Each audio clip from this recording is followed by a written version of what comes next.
எல்லாருக்கும் வணக்கங்க. Welcome to digital Bharathi. TNPSC group 2 exam நடந்து முடிஞ்சிருக்கு. ஸோ அதனுடைய கேள்விகள் எப்படி இருக்கு அப்படின்னு ஜென்ரலான ஓவர் வியூ தான். இன்னும் அஃபிஷியலாக அவங்களுடைய என்ன கொஸ்டின் கேட்டாங்க அப்படின்றது போடல. இப்போ ஸ்டூடெண்ட்ஸ் கிட்ட பேசின வரைக்கும் சில கேள்விகள் எடுத்து போட்டிருக்காங்க. தமிழில் பாருங்க, திருக்குறளுடைய நடுநிலைமை பற்றி, ஆதிச்சநல்லூருடைய இடுகாடுகள், நாட்டுப்புற இசை இந்தியா, முல்லைக்களி, ஏறு தழுவுதல், திராவிட இயக்கத்தின் வளர்ச்சி, பாளையக்காரர்கள் கிளர்ச்சி, அதனுடைய காரணங்கள், முடிவுகள், மகப்பேறுக்கு பின் வழங்கும் பண உதவித்தொகைகள், உயர்நீதிமன்றத்தின் குறைபாடுகள், பேலன்ஸ் ஆஃப் பேமெண்ட், சரிங்களா, அதனுடைய காம்பனன்ட்ஸ் என்ன, குவாண்டம் டாட்ஸு, அது நோபல் ப்ரைஸ் என்ன, அதனுடைய அப்ளிகேஷன் என்ன, அர்பனைசேஷன் பற்றி கொஸ்டின் கேட்டிருக்காங்க.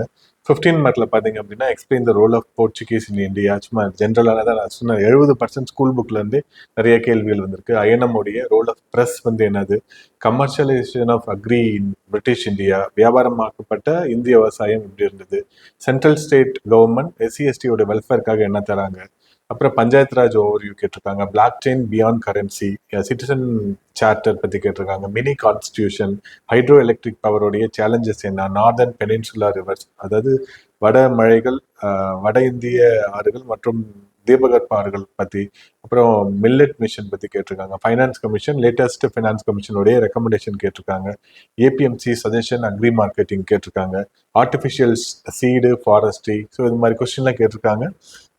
இதில் என்னென்னா எப்பயும் போல் டிஎன்பிஎஸ்சி இதுலேயும் எல்லாருக்குமே ஷாக் கொடுத்துருக்காங்க. என்னென்னா நம்பர் ஆஃப் பேஜஸ் வந்து நிறையா இருக்குது. எப்பயுமே இவங்க 100 வேர்ட்ஸ் கொடுத்தாங்கன்னா ஒரு பேஜில் கரெக்டாக இருக்கும். ஆனால் 40 லைன் 1.5 பேஜில் இதை கொடுத்துருக்காங்க. போனவங்க எல்லாருமே ஷாக் ஆகிட்டாங்க.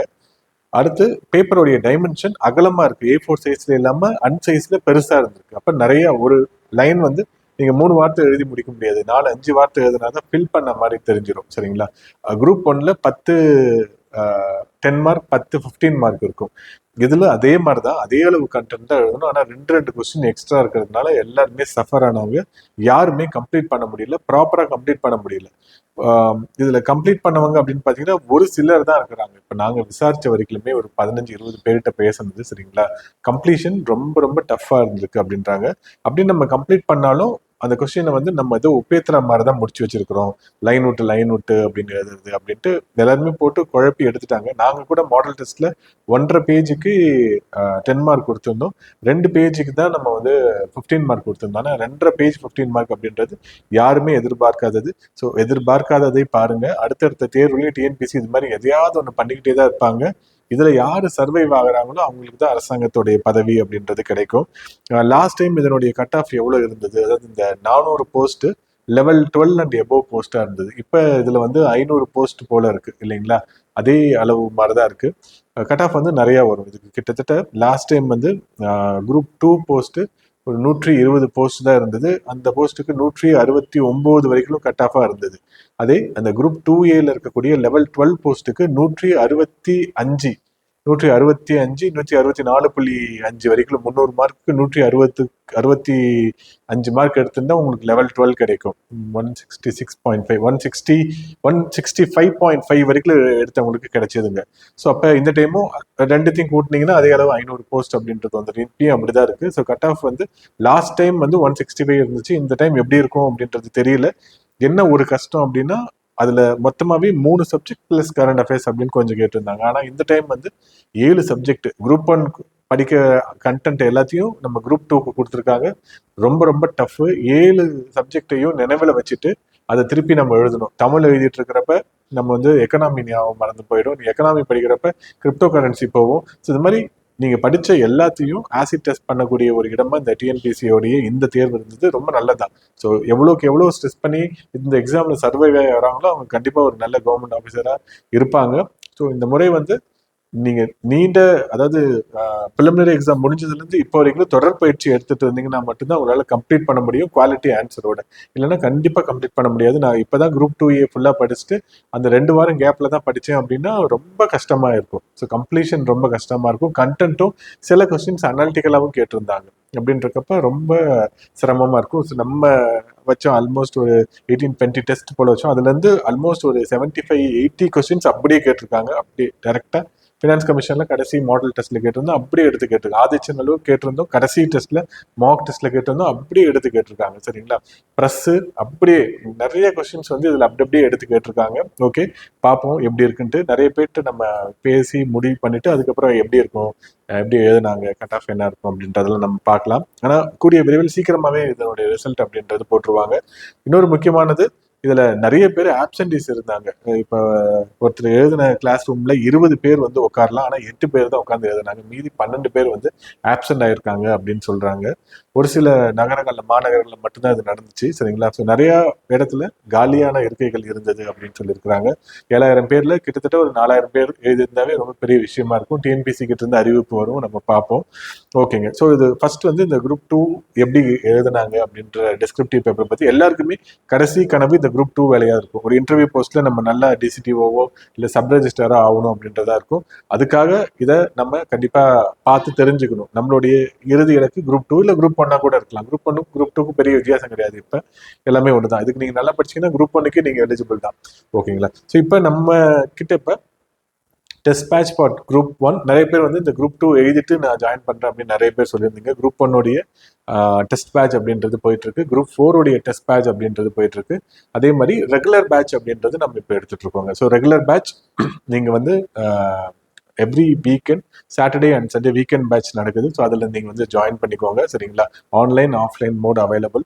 பைலிங்குவலில் உங்களுக்கு மெட்டீரியலும் தந்துடுவோம், பைலிங்குவலில் கிளாஸஸும் இருக்கும். அதனுடைய ஷெடியூல் நான் உங்களுக்கு போட்டிருந்தேன் நிறைய வீடியோஸில். ஸோ இதுலேயும் நீங்கள் பாருங்கள், அதனுடைய ஷெடியூல் இருக்கும். குரூப் 4க்கான ஷெடியூல் இருக்கும். குரூப் 4க்கான ஷெடியூலு. ஸோ எவ்வளோ கொஸ்டின் வந்து இப்போ கேட்குறாங்க, தமிழில் என்ன இருக்குது. ஸோ டெஸ்ட் வந்து டேட் வைஸ் நம்ம எடுத்து போட்டிருப்போம். எப்போ எந்த டெஸ்ட் நடக்குது அப்படின்ற ஒரு டெஸ்ட் மட்டும் இப்போ முடிஞ்சிருக்கு. சரிங்களா? குரூப் 4க்கு 31 டெஸ்ட் அப்படின்றது நம்ம கண்டினியூவா வைக்கிறோம். இப்ப இருக்கக்கூடிய காம்படிஷன்ல இந்த 31 டெஸ்ட் நீங்க எழுதி அந்த எக்ஸாம் போய் எழுதுறீங்கன்னா உறுதியா பாஸ் பண்றதுக்கு நிறைய வாய்ப்புகள் இருக்கு. என்னன்னா ஒழுங்கா படிச்சு எழுதணும். டெஸ்ட் மட்டும் போட்டா பத்தாது, நம்ம இதுக்காக தெளிவாக படிச்சு எழுதணும். சரிங்களா? ஸோ இப்ப நம்ம கடைசியா டெஸ்ட் 1 இது நான் பிடிஎஃப் டெஸ்கிரிப்ஷன்ல போடுறேன். ஸ்கூல் புக் ஸ்டாண்டர்ட்ல இருக்கும். நம்மளுடைய 12th புக்ல இருந்து நிறைய கேள்விகள் எடுத்திருப்போம். அதே மாதிரி 10th புக்ல இருந்து இதுக்கு நிறைய கேள்விகள் எடுத்திருப்போம். அது இல்லாம இப்ப சிட்டிசன்ஷிப்ல கரண்ட் அஃபேர்ஸோட வரதுனால அது ரிலேட்டடா சில கேள்விகள் இருக்கும். ஒரு 5 to 10% கொஸ்டின் வந்து கரண்ட் அஃபேர்ஸ் ஓரியன்டா இருக்கும். ஏன்னா இதுல எல்லாத்துலயுமே அவங்க என்ன சொல்லியிருக்கிறாங்க, ஒரு சப்ஜெக்ட் கீழேயே கரண்ட் அஃபேர்ஸ் கொடுத்துருக்கிறதுனால கரண்ட் அஃபேர்ஸ்ல இருந்து கேள்விகள் அப்படின்றது இருக்கும். சரிங்களா? இந்த மயங்கொலி பிழைகள் தமிழ்லயும் வந்து பாத்தீங்கன்னா எல்லாமே டஃபா இருக்கும். இப்ப நாங்க வச்சதுல 100ல அதிகபட்ச மார்க் 80 எடுத்தாங்க. ஸோ டிஎன்பிசி இப்போ எப்படி செட் பண்ணுறாங்களோ அதே மாதிரி வெல் நாலேஜ் ப்ரொஃபஸர் அவங்கள வச்சு தான் நம்ம செட் பண்ணுறது. சரிங்களா? அதே மாதிரி ஹையஸ்ட் காமன் ஃபேக்டர் இப்போ கொடுத்துருந்தோம். இதுக்கான எக்ஸ்பிளைன்டு பிடிஎஃப்பும் கொடுத்துருந்தோம். அதே மாதிரி எக்ஸ்பிளைன்டு வீடியோவும் கொடுத்துருந்தோம். ஸோ வீடியோ நீங்கள் பார்த்துட்டீங்க அப்படின்னா அந்த 25 மாடல் சம்ஸ் அப்படின்றது உங்களுக்கு தெரிஞ்சிடும். இதற்கான மெட்டீரியலையும் நம்ம ப்ரொவைட் பண்ணுவோம். இந்த தமிழுக்கும் பாலிட்டிக்கும் ப்ரீவியஸ் இயர் கொஸ்டின் பேப்பர் அப்படின்றத ஒரு செட்டாகவே தந்துடுவோம். ஸோ அடுத்த டெஸ்ட் அப்படின்றது 1/3/25 நடக்கும். என்ரோல் பண்ணணும் அப்படின்னு நினைக்கிறவங்க ஸோ இந்த நம்பருக்கு கால் பண்ணுங்க. சரிங்களா? 9443128844 8015271323 இந்த நம்பருக்கு நீங்கள் கால் பண்ணீங்க அப்படின்னா இந்த டெஸ்ட் பேஜில் நீங்கள் என்ரோல் பண்ணிக்கலாம். ஓகே, ஸோ இதில் எல்லாமே போட்டிருப்போம். ஸோ டில் எக்ஸாம் வரைக்குமே இருக்கும். ஃபர்ஸ்ட் 8 டெஸ்ட் மட்டும் வீக்லி ஒன்ஸ் இருக்கும். அதுக்கப்புறம் இருக்கிறது எல்லாமே வீக்லி ட்வைஸ் இருக்கும். புதன்கிழமை, சனிக்கிழமை, ஞாயிற்றுக்கிழமை அப்படின்றது உங்களுக்கு மாறி மாறி இருக்கும். எல்லாத்துக்குமே மார்க் டெஸ்ட், ஃபுல் டெஸ்ட் அப்படின்றது டீட்டெயிலாகவே நம்ம எடுத்து போட்டிருப்போங்க. சரிங்களா? ஸோ இவங்களாம் என்கிட்ட படித்து பாஸ் பண்ண பசங்க. ஓகே, ஸோ பேமெண்ட் டீட்டெயில் எல்லாமே இருக்கும். டிஸ்கிரிப்ஷனில் இந்த பிடிஎஃப் இருக்கும், நீங்கள் பார்த்துக்கோங்க. பேமெண்ட் பண்ணிவிட்டு இந்த நம்பருக்கு நீங்கள் வாட்ஸ்அப் பண்ணிடுங்க பேமெண்ட் டீட்டெயிலு. இந்த கூகுள் ஃபார்மில் ரெஜிஸ்டர் பண்ணிட்டீங்க அப்படின்னா டீட்டெயில் எல்லாமே வந்துடும். வாட்ஸ்அப் குரூப்பில் ஆட் பண்ணி ஃபர்தர் கம்யூனிகேஷன் அதில் பண்ணிவிடுவோம். ஸோ டீட்டெயிலாக எல்லாமே போட்டிருப்போம். எங்கே படிக்கணும், என்ன படிக்கணும் அப்படின்றது எல்லாத்தையுமே எடுத்து போட்டிருப்போம். நமக்கு குரூப் 4 அப்படின்றதுனால ஸ்கூல் புக் தாண்டி பெருசாக படிக்கணுன்ற அவசியம் நமக்கு இப்போ இல்லை. அதனால ஸ்கூல் புக் நல்லா படிச்சுட்டு வந்து எழுதினாவே போதும். கொஞ்சம் கரண்ட் அஃபேர்ஸ் வெளியில் இருக்கிறத மட்டும் நம்ம அனுப்பக்கூடிய ஸ்டாண்டர்ட் புக்ஸ்ல படிச்சா போதுங்க. சரிங்களா? ஓகே, இது வந்து குரூப் 4 உடைய டைம் டேபிள்.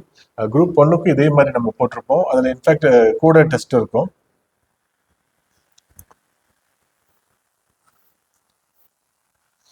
குரூப் 1 வந்து 15/6 நடக்குது. ஸோ அதுக்கு வந்து பாத்தீங்கன்னா அதுக்கும் நம்ம சிலபஸ் அப்படின்றது போட்டு அதுக்கும் இதே மாதிரி ஷெடியூல் அப்படின்றது போட்டிருப்போம்.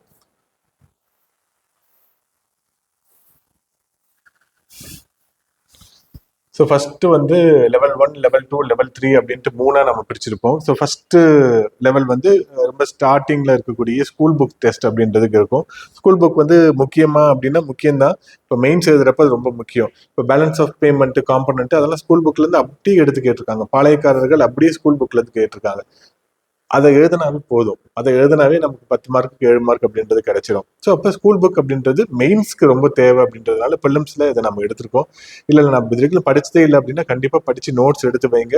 கடைசியில நம்ம மெயின்ஸ் ஆன்சர் எழுதுறதுக்கு இந்த புக் வந்து ரொம்ப யூஸ்ஃபுல்லா இருக்கும். சரிங்களா? ஸோ அதனால ஸ்கூல் புக் அப்படின்றது கொடுத்துருப்போம். ஸ்டாண்டர்ட் வைஸ் டெஸ்ட் அப்படின்றது கொடுத்துருப்போம். அது கூடவே வந்து ரேஷியோ, ப்ரொபோர்ஷன், மேக்ஸும் வந்து ஒரு டாப்பிக்கை நம்ம கொடுத்துருப்போம் நம்ம. ஓகே. ஸோ அதுக்கப்புறம் வந்து சிலபஸ் வைஸ் டெஸ்ட் இருக்கும். கான்ஸ்டியூஷன்ல 3 பார்ட்டா பிரிச்சிருப்போம். ஹிஸ்டரியை வந்து 5 பார்ட்டா பிரிச்சிருப்போம். அப்புறம் எக்கனாமி 2 பார்ட் 3 பார்ட்டா பிரிச்சிருப்போம். அது மாதிரி பார்ட்டா பிரிச்சு வச்சிருப்போம். அதுக்கப்புறம் வந்து ஃபுல் டெஸ்ட் அப்படின்றதும் நம்ம வச்சிருப்போம். ஒரு சப்ஜெக்ட்டுக்கும் ஃபுல் டெஸ்ட். இப்போ 11/5ல ஜென்ரல் சயின்ஸ், ஜியோகிரபி, இதுல இருந்து மார்க் கம்மியாக தான் கேட்குறாங்க. இதுல இருந்து ஒரு 10 கொஸ்டின் கேட்குறாங்க, அதுல இருந்து ஒரு 10 கொஸ்டின் கேட்குறாங்க. History, culture of India and Indian national movement இப்போ ரெண்டுத்தையும் ஒன்னா சேர்த்துட்டாங்க. முன்னாடி தனித்தனியா இருந்தது இல்லைங்களா? ஸோ இப்போ ஒன்னா சேர்த்துட்டாங்க. முன்னாடி இது தனியா இருக்கும், இது தனியா இருக்கும். ஸோ இதுல இருந்து கேள்விகள் இந்தியன் பாலிட்டில இருந்து பெரும்பான்மையான கேள்விகள் இருக்கும். கரண்ட் அஃபேர்ஸ், இதில் Indian economy, development administration. So இதெல்லாம் வந்து மிக முக்கியமான டாபிக். இது எல்லாத்தையுமே தனியாகவே நம்ம டெஸ்ட் வைப்போம். இதுக்கும் வந்து மேக்ஸ் எக்ஸ்பிளனேஷன் அப்படின்றதெல்லாம் கொடுத்துருப்போம். இதுக்கும் நான் பேமெண்ட் டீட்டெயில் எல்லாத்தையுமே சொல்லியிருக்கேன். ஸ்கூல் புக் எங்கே படிக்கணும், ஸ்கூல் புக் டெஸ்ட் ஃபர்ஸ்ட் இருக்கும் இல்லைங்களா, அதுக்கு எதை மட்டும் படிக்கணும் அப்படின்றது எடுத்து போட்டிருப்பேன். இந்த பிடிஎஃப்ையும் நான் டிஸ்கிரிப்ஷனில் வைக்கிறேன், நீங்கள் பாருங்க. ஸோ அடுத்த தேர்வை நம்ம நல்லா பண்ணணும் அப்படின்னா நம்ம இப்ப இருந்தே படிக்கணும். இல்லை நான் நோட்டிபிகேஷன் வந்ததுக்கு அப்புறம் தான் படிப்பேன் அப்படின்னா நம்ம 3 வருஷமா நான் படிச்சுட்டு இருக்கேன், நான் கிளியர் ஆகல அப்படின்றத நம்ம திரும்ப திரும்ப பேசிக்கிட்டே தான் இருப்போங்க. ஸோ இந்த எக்ஸாமுக்காக நாம என்ன பண்றோம், ஒரு கூடுதல் முயற்சி பண்றோமா, அதுதான் இந்த எக்ஸாம்ல உங்களுக்கான வேலையை வாங்கி தருங்க. நன்றிங்க.